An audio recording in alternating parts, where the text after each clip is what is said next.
नमस्ते हजुरहरूलाई। आज हामी सिक्न गइरहेका छौं झ्याप्पै आए बाहुन दाइ भन्ने गीतमा डान्स।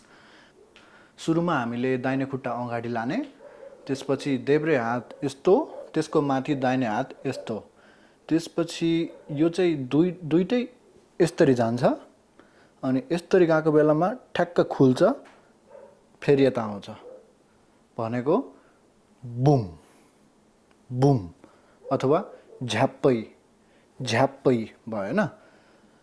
त्यही सँगसँगै हामीले हाम्रो दाहिने खुट्टाको कुर्कुच्चा यसरी राइटतिर फाल्ने, बुम बुम, त्यो गऱ्यो भने झ्याप्पै झ्याप्पै। त्यसपछि आउँछ, अब यसलाई काउन्टमा गर्दा चाहिँ वान एन्ड भनेको सुरुमा हजुरको पोजिसन यस्तो हुने भयो, त्यसपछि वान एन्ड अनि बुम। अब यस्तो यसमा चाहिँ के गर्नु पर्यो भने ठ्याक्कै यो हाम्रो यो हात चाहिँ यसरी दाहिने तल देब्रे माथि जाने भयो, बुम। अनि त्यही बेलामा सँगै दाहिने खुट्टा पछाडि देब्रे आफै अगाडि आयो है। ल फेरि गरौँ, बुम। ल फेरि सुरुबाट है, वान एन्ड बुम। अब यसपछि चाहिँ हाम्रो अघिको जस्तै देब्रे साइडबाट गर्नु पर्यो, झ्याप्पै हैन। त्यो गर्दाखेरि देब्रे खुट्टा पनि झ्याप्पै। मैले चाहिँ यो स्टेपहरू हल्का मोडिफाई हानेको छु, त्यही भएर हजुरलाई जस्तो ठिक लाग्छ अथवा हजुरले अरू भिडियोमा हेरे अनुसार त्यो राम्रो लाग्छ भने त्यो पनि गर्न सक्नुहुनेछ। यो चाहिँ हाम्रो काउन्टमा गर्दाखेरि टु एन्ड भयो हैन। सुरुदेखि यहाँदेखि गरौँ फेरि, 5 6 7 8 one and boom, two and. अब यसपछि हामीले गर्ने भनेको चुट्की बजाउँदै दुईटा हात तल झार्ने। So 3 and 4 and, 3 and 4 and, अनि खुट्टा पनि सँगै भाँच्नुपर्छ, 3 एन्ड 4 एन्ड, 3 एन्ड 4 एन्ड हैन। भनेको अब चुट्की बजाउँदै सँगै गर्दाखेरि 3 एन्ड 4 एन्ड, त्यो भयो है। र फेरि सुरुबाट गरौँ एकचोटि, 5 6 7 8 1 and boom, 2 and 3 and 4 and. अब यसपछि रहेको छ 5 एन्ड 6 एन्ड। अब यसमा चाहिँ हामीले खुट्टाबाट सुरु गरौँ, किनभने अलिकति गाह्रो छ यो, एटलिस्ट मलाई चाहिँ गाह्रो लाग्यो। अनि देब्रे खुट्टा अगाडि फाल्नु पऱ्यो हैन। देब्रे खुट्टा अगाडि फाल्दा दाहिने चाहिँ सँगै यतातिर हल्का हल्का यता उफ्रेर आयो है, भनेको 5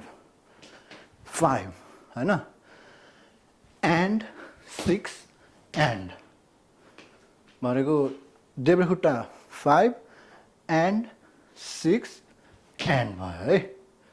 अनि दाहिने खुट्टा चाहिँ त्यो हल्का उफ्री मात्र राख्छ, हल्का। So 5 and 6 and. फेरि गरौँ, 5 एन्ड 6 एन्ड, त्यति नै हो। अनि हात चाहिँ अब यो हात यस्तो भयो एउटा, 5 हैन, अर्को चाहिँ पन्च हाने जस्तो तल पन्च हाने जस्तो हैन, 5 अनि एन्ड 6 एन्ड, 5 एन्ड 6 एन्ड। ल फेरि एकचोटि गरौँ हामी काउन्टमै, 5 एन्ड 6 एन्ड, फेरि एकचोटि 5 एन्ड 6 एन्ड। नाइस।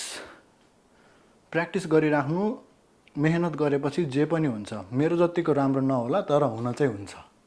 त्यसपछिको स्टेप रहेको छ 7 एन्ड 8 एन्ड, भनेको देब्रे खुट्टा यता गयो हैन, दाहिनेतिर हल्का हल्का दाहिनेतिर 7, अनि त्यसपछि दाहिने खुट्टा पनि हिल्याउने एन्ड, त्यसपछि दाहिने खुट्टा यता गयो 8 एन्ड है। ल फेरि गरौँ, 7 एन्ड 8 एन्ड। अनि हजुरको हात चाहिँ यसरी जनै 7 गर्दा 7 एन्ड 8 एन्ड, भनेको देब्रे हात पहिला जनै ल्याए जस्तो 7 एन्ड 8 एन्ड, ट्याक ट्याक ट्याक ट्याक ट्याक ट्याक है। फेरि एकचोटि लास्ट, 7 एन्ड 8 एन्ड। अब यसपछिको स्टेप रहेको छ 1 2 3 4। यो त इजी छ, 1 2 हल्का, 1 2, ढाड पनि हल्का बाउन्स हैन। यसलाई के बाउन्स भन्छ कि रक भन्छ यसलाई, अनि 1 त्यो खुट्टा चाहिँ भाँच्ने यसरी बिस्तारै 1 2 3 4 अनि हात चाहिँ जस्ट यहाँ निधारमा हेरिरहे भन्ने हो लिरिक्स हैन यस्तै हेरिरहे टट समथिङ समथिङ हैन 1 अनि अर्को देब्रे हात चाहिँ कम्मरमा हुन्छ 1 2 3 4 त्यो भयो है सरी काउन्ट मिस्टेक भयो हाम्रो चाहिँ यसमा 1 and 2 and हुन्छ है फेरि एकचोटि 1 and 2 and अब यसपछिको स्टेप छ 3 and 4 and भनेको यसमा देब्रे खुट्टा अगाडि जाने भयो अनि हात र यो चाहिँ एउटा हात तथास्तु अर्को हात उल्टो तथास्तु है अनि दुईटै यस्तो हल्का यो ऋतिकको जस्तो हैन 3 and 4 and हुने भयो है 3 and 4 and 3 and 4 and अझ 3 and 4 and यो खुट्टा पनि सँगै पछाडि ल्याउनु भने झन् राम्रो देखिन्छ दाहिने खुट्टा एन्ड गर्दाखेरि हैन 3 and 4 and हैन 3 and 4 and अब 4 and पछिको स्टेप के छ भन्दाखेरि हजुरले हल्का हिपलाई चाहिँ उचाल्ने अनि सँगसँगै टाउको पनि यस्तो गर्दा राम्रो देखिन्छ 5 and 6 and है फेरि गरौँ 5 and 6 and अगाडिबाट गर्छु 5 and 6 and त्यसपछिको स्टेप रहेको छ 7 and 8 भनेको यो बडी वे माथिबाट चाहिँ एन्ड लाने अब आउँदैन भने पनि यतिकै यस्तो मात्रै गर्दा पनि हुन्छ त्यो मिलाउनै पर्छ भन्ने जस्तो छैन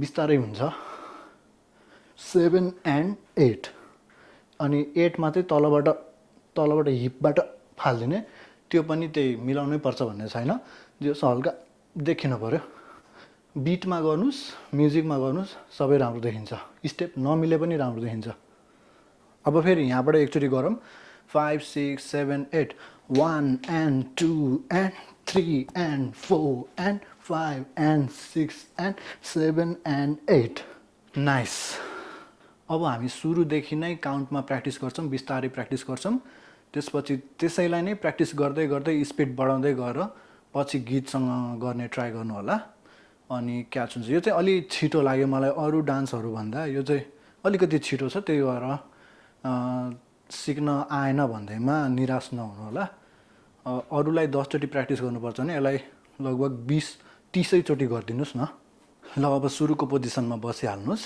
यो यस्तो भयो हैन 5 6 7 8 1 and boom 2 and 3 and 4 and 5 and 6 and 7 and 8 and 1 and 2 and 3 and 4 and 5 and 6 and 7 and 8 अब म चाहिँ गीतकै स्पिडमा गर्ने ट्राई गर्छु तर काउन्टमा अनि काउन्टमा गर्दाखेरि हजुरहरूले पनि त्यही सेकेन्ड चोटिमै क्याच गर्छु भन्ने नसोच्नु होला कोहीले चाहिँ सक्नुहुन्छ अब पहिलेदेखि नाच्दै आउनुभएको सिक्दै जानुभएकोहरूले म आफैलाई नै गाह्रो हुन्छ त्यही भएर प्र्याक्टिस गर्नुहोस् मैले नै धेरै प्र्याक्टिस गरेकै हो